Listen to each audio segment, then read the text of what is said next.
So the first thing we're going to do will be to implement this model in Excel. Okay, and we did have this investment problem formulated last time from the class, and this shows the complete model. And if you go to your Moodle,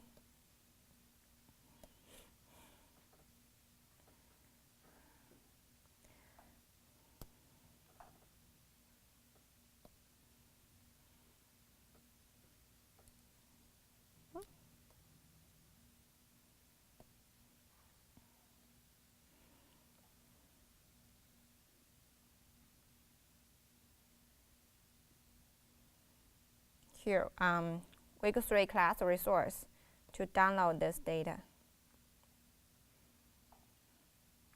and open it.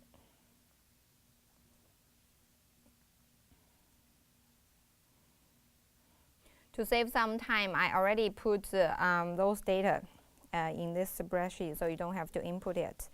In my undergraduate class, I do ask the student to input the data because they make mistakes when they input the data, and we check the model all around us, and there is no mistake in the model implementation, and they found, oh, they input like 8.65 differently, and that's why the solution is wrong. So that's something just for you to be cautious. When you implement those data, make sure you check them, okay? Because it's really hard to check a model if it's run later, okay? So these are the data I put, so that's the 3.9, and just briefly review what we implemented. So this is that investment problem that the client of investment company is trying to maximize the return from 6 different bond issues, okay? And they had some constraints. For example, like any of them should be no more than 25% of the total money invested, the long-term ones, the high-risk ones, and the sum need to be this much. Okay, so now let's go to that Excel. What I inputted here, this table here, are basically what you see from that problem statement. Okay, so from that problem statement, these are all given. Okay, and we know that the decision variables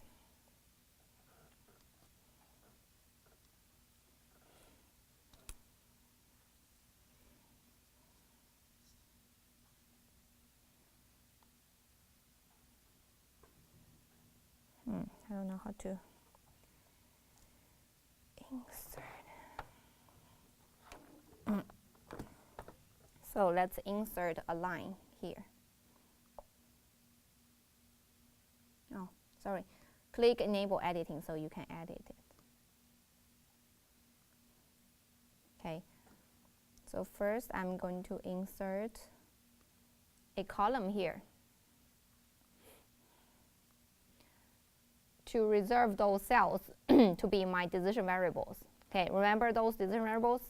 How much to invest in each of those bonds, right? So since all those bonds are listed here, so a natural place to put the decision variable will be here, okay? And we'll shade them in yellow. And give it a meaningful label, a heading. So money, amount money to invest. So these will be our decision variables, the ADEMOS.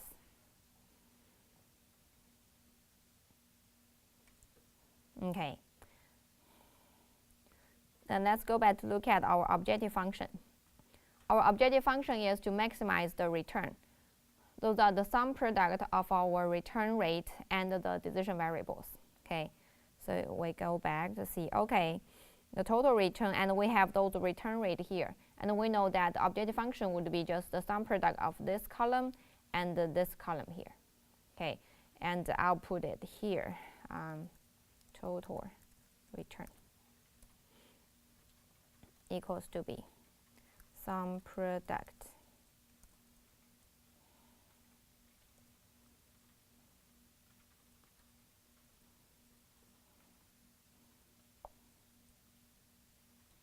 of this column and this column here.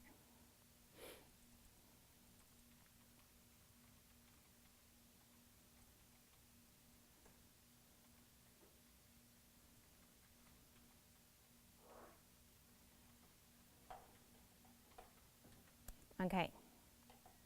Highlight this in blue so we know that that's our objective function. Okay, so we took care of the decision variables and the objective function. Now let's check. The first constraint represents the one that's no more than 25% should be invested in any of the investment. Okay.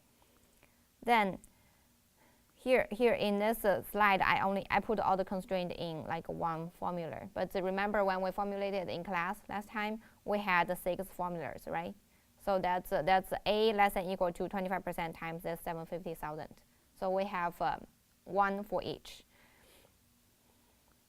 And so we have the left-hand side here, right? The A through S here. We need, and we said we need to have these 6 formulas here. So we have the 6 left-hand side.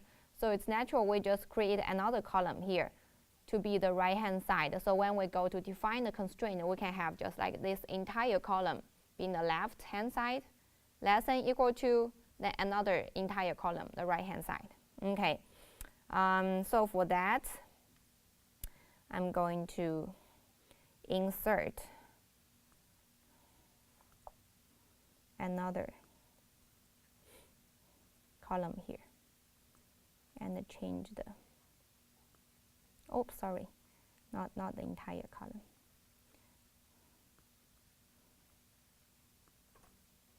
Okay, so that will be,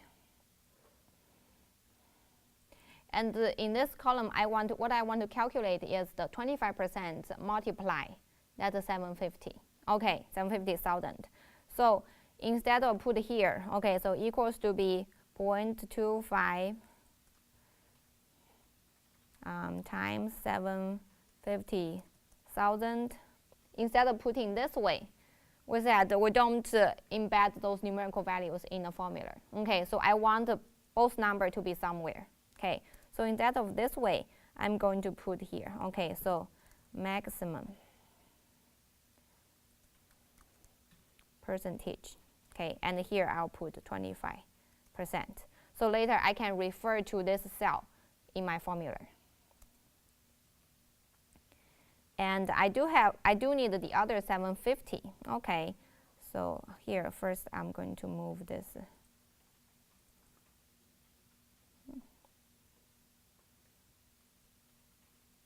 Okay. That's the 750,000, right? Check what? No, this one probably I just type it. Maybe I typed one more zero or not. Yeah, there is one more zero here.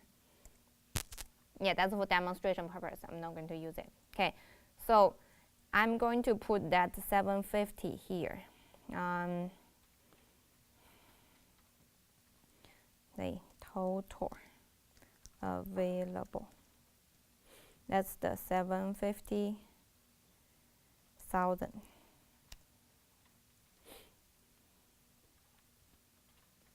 So why I put it here? Because that's the sum of this entire column. So we said that things that are logically related need to be physically related. So I put this value here. Okay. Then here I'll just put the formula that equals to be this 25% multiply this 750,000. And I'm going to copy this formula all the way down. And I don't want either cell to be shifted when I copy it. So click in it. Then you can just press F4 until you get the. Okay, so here also click F4. So the dollar sign will appear on both the row number and column number. That means the entire cell is fixed. Okay. Now you can copy this formula all the way down. And that's my first constraint. That's the right-hand side. So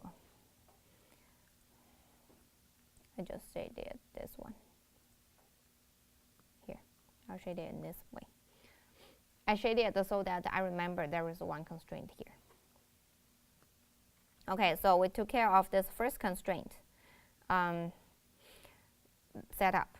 Second, do you guys remember what are these representing? What's that? Remember, what do they represent? The sum of investments higher than 10% maturity, I think. The investments that mature 10 years, more than 10 years. More Okay, okay, so these represent the long-term bound. Okay, those are the long-term bound that matures more than 10 years. Okay, so that's A, D, M, and S. So one way we can do is, okay, put a cell and, you don't need to follow here, okay, put a cell and make it equal to A plus D plus M plus S to be the left-hand side of that constraint. And, oh, sorry, did I move it? And then put another here equals to be like, is that the 35%? No, 5%. So put the 50% equals to be 0.5 times this is 750 here, and then make it one constraint. Okay, so that's one way to do it, but that's not the preferred way. Okay, because we want our spreadsheet first, you can trace it back. To know what are included here, you have to click inside, say, oh, that's the sum of these ones. So that's not preferred. Second, we want our spreadsheet to be modifiable. For example, later, say, another long-term bound, and one of those bound, say E, become long-term bound too. Okay, it matures more than 10 years. Then you have to go click inside this cell and click, okay, let's add one more here. Okay, we don't want to do this. We just want, okay, once there are changes in those maturity year, I just come here, change this to 10 years. Then my model will be automatically updated. Okay. So let me go back. So what should we do? We're going to put insert a column here to say, okay, is it long term or not? And we'll use 1 to represent yes, and 0. Oh, sorry.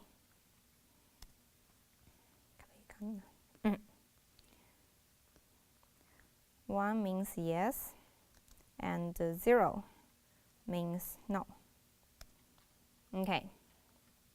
Or you can put, I use that 1 equals to be yes, and 0 means no. Okay, and then I guess most of you know there is an if function in Excel. Okay, so you can just type here to be if.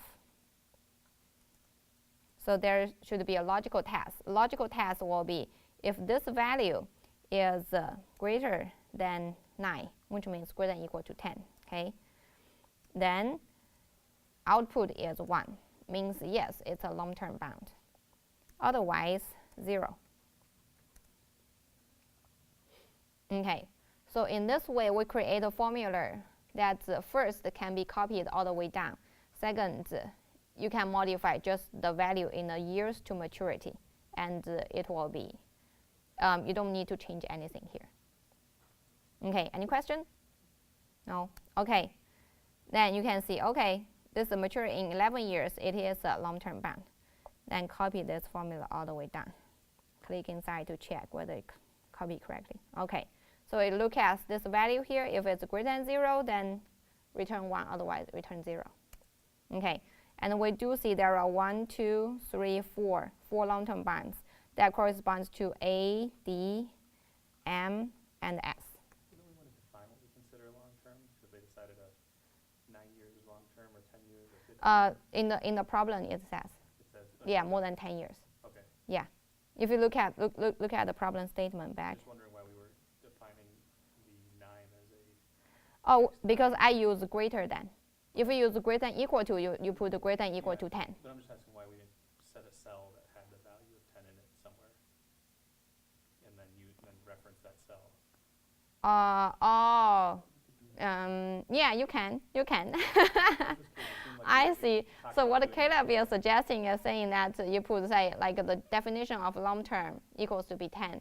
So you say like if this cell is greater than that cell containing the 10 value. Exactly. Okay, okay, yeah, okay, yeah. You can go all the way to those details. Okay, I was Yes. just curious if that was something we had to do or not for, I not think for probably will be good. Okay. That's good. Yeah, yeah. To save some time here, we don't do it now. But yeah, that's a good point. Okay, so those are the long-term ones. And so instead of putting, so this equals to be this plus plus plus plus. Here we're going to put, okay, total, long-term total. Here, we can just use that the sum product function again. Okay, yeah, so another good thing of using this 1, 0 is that you can cancel off those short-term bounds when multiply this value to this 0 here. Okay, so you put sum product of the decision variables and those 1, 0 value here. Then you are just summing up those long-term ones because they have a coefficient of 1. And the other ones have coefficients being 0. And that 0 multiplied this decision variable will cancel that value off. Okay, so with this function, we calculate the sum of long-term ones. And going back to that constraint, we know that the sum of the long-term one should be greater than or equal to 50%. So let's put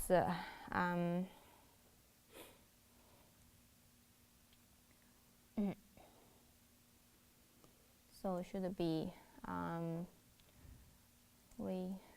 required, and this value should be that 7,000 times required. I'll put just a print. Oh, sorry, just put 50% here. And use this value here to multiply 50% to get half of this 750,000. Oh, what did I do? Okay, so that gives you that value. So later we know that, so that will be the left-hand side. This will be the right-hand side of that constraint.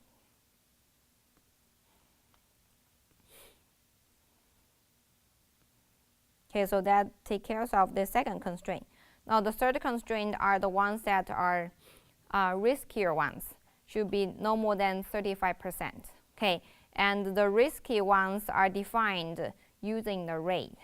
Okay, if we go back to the problem statement, see what they talk about here. Okay. Represent the highest risk if they were rated lower than a very good. So if we check lower very good, so very good is a 1. That means if they get a rating here being 2 or 1, then those are the riskier ones, right? Okay, so which ones are that? Is that lower than very good? Is that right?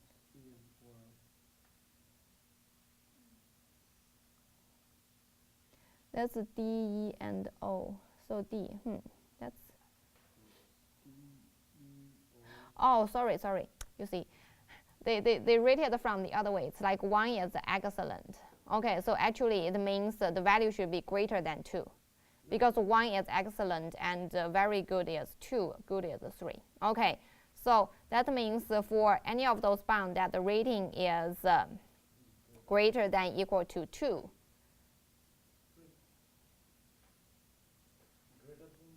Greater or equal to 2. So 2, 3, 4. Okay, so if they get the 2, 3, 4 ones, then they are that weighted lower than. Oh, okay, just greater than equal to 3. Okay, so it's greater than equal to 3. So it's this 3, 4, 3. There are 3 of them. Okay, So let's just define that. So with this setup here, now I want you guys to set this column yourself. Okay, so would it be risky or not?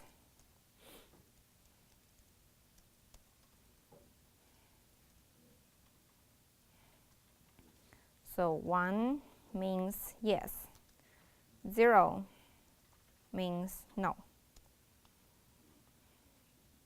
Okay, so If it is yes, so it just means that the rate is excellent or good. Or it is no, low no, risk. no, the riskiest ones. Or The good, the one that's worse than good. excellent or risky. No, So the good, fair, I think it's lower than the very good. Go back to here again. Here. If it's lower than, if it's higher than 2, which means they are the good and the fair. So that those are the 3 and the 4s.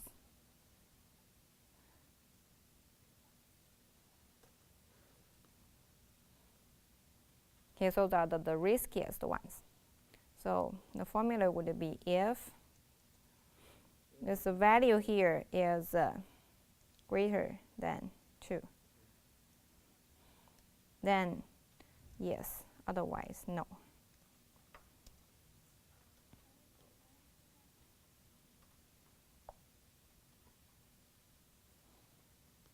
Okay, so you can see that D, E, and O are selected. That's the same with what we put here, D, E, and O.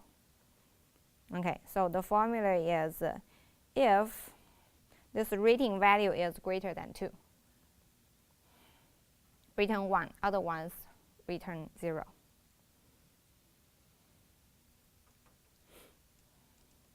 Okay, so here would be total of high risk bound.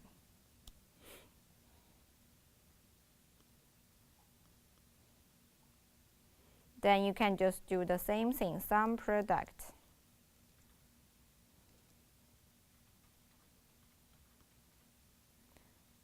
of your decision variables and your 0, 1 column.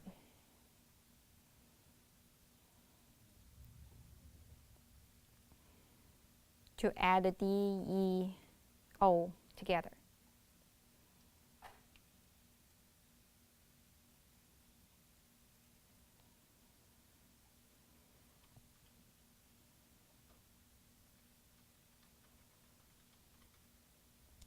Okay.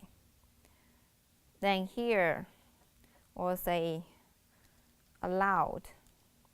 So required here means at least, and allowed means at most. Okay, allowed 35% here. So I'll put this equals to be this 750,000 multiply this 35%. This gives us the right hand side of this constraint. Sorry. Use this.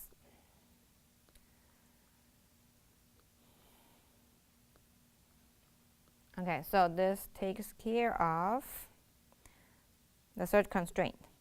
Then we have our fourth constraint, which is the sum of all of them need to be 750, which is pretty easy now. So we'll just find a place to calculate the sum of all of them.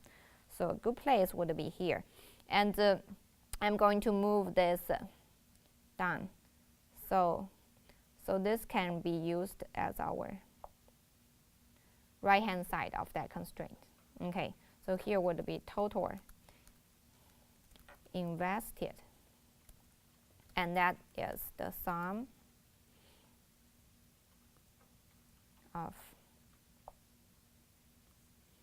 all the values here.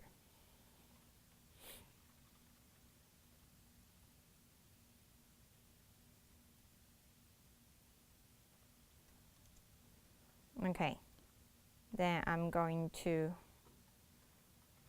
highlight these as my constraints.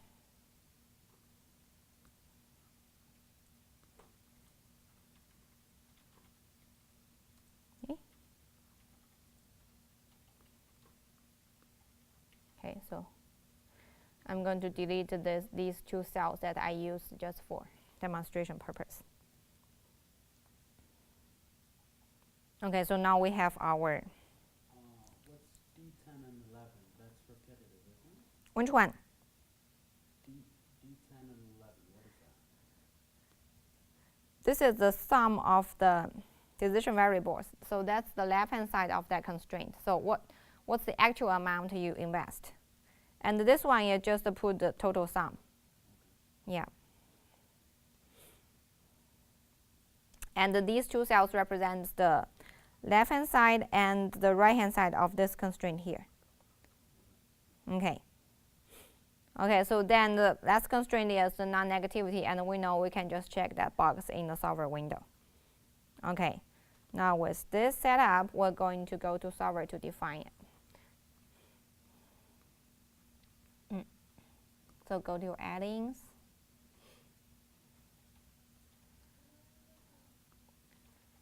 Premium solver. Oops.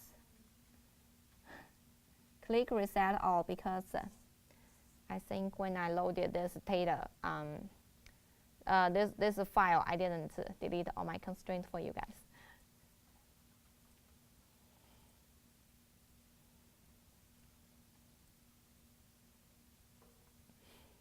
Okay, so now it's pretty easy now. Add your variables. So all those yellow shaded cells are the variables. Click OK.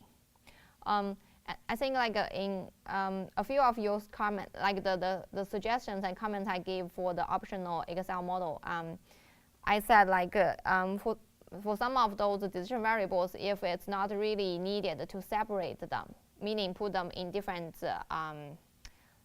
columns separated by like another row or column, it's better you put them together like this. So when you need to select the variables, you just select the whole thing. Okay. I don't know whether I explain this clear.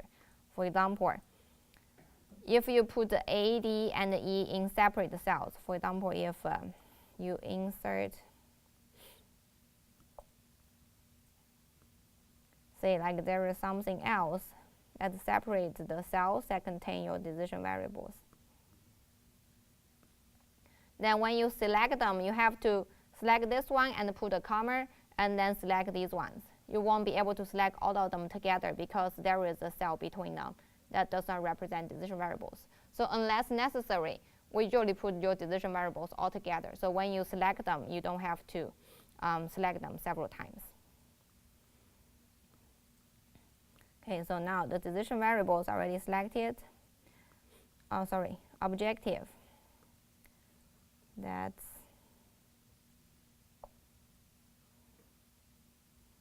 here. And make sure, okay, this is maximization, so default, that's correct. Then add the constraints. So we know that the first constraints, first group of constraints are these ones. Each of them need to be less than or equal to the 25% we calculated here. Okay, so that's the first constraint. Click Add. At the second constraint, what we did is the long-term ones. So the long-term ones need to be greater than or equal to, because it's required. You have to have at least 50%. So make sure you change the sign, right-hand side. Okay, second constraint done. Third constraint, high-risk ones need to be less than or equal to 35%, calculated here. Then add another one. Total invested need to be equal to 750,000 here. Okay, so this model we implement the one that we assume will invest all the money. Okay, so once you're done, click OK. Make them non-negative. Change your program to standard LP. Okay, make sure you don't miss this last step. It says simplex. Simplex. Okay, and then solve.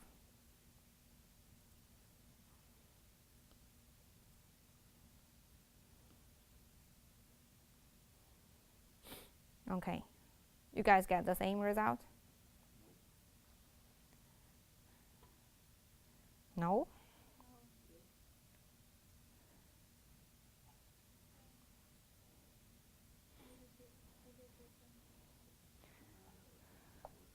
So if you get the same, then just do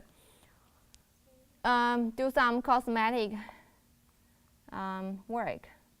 For example, put this say bottom border through all the and here. And if you get different now, take a look. Same here. Okay, and then I would highlight these using bold. Same here. And I'm going to put a border, put a special border around my decision variable, the objective function. And these ones, bold. These ones, bold. Okay, and for those values that represent currency, I'm going to change this setting to currency.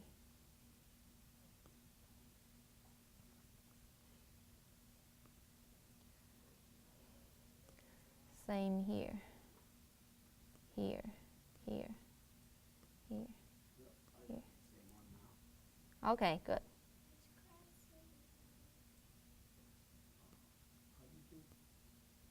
So highlight all of them. Go to number, currency, click. See, there are a lot of to learn too for Excel itself. Okay, here.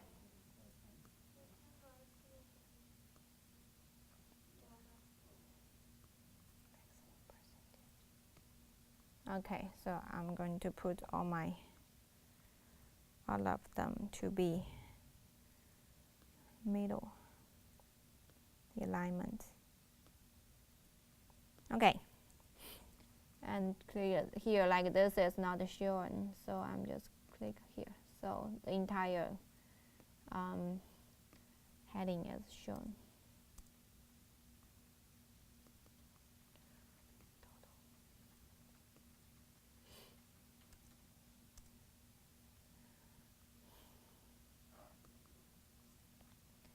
And yeah,